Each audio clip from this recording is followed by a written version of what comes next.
Sebagai member Indonesia, tentulah kita bersyukur kepada Tuhan yang Maha Esa atas kemurahannya. Dia menganugerahkan kemerdekaan bagi kita melalui perjuangan bangsa kita ini, melalui pengorbanan para pahlawan bangsa kita tercinta ini. Kita adalah member bangsa, bukan sekedar member swalayan. Jangan bertanya, keuntungan apa yang kudapat, diskon apa yang diberikan oleh pemerintah, dan voucher apa yang ditawarkan oleh negara. Jangan tanyakan demikian. Tapi marilah kita merenungkan dan bertanya pada diri kita masing-masing.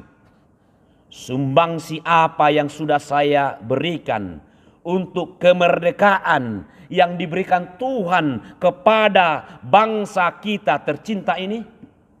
Mari kita saling bahu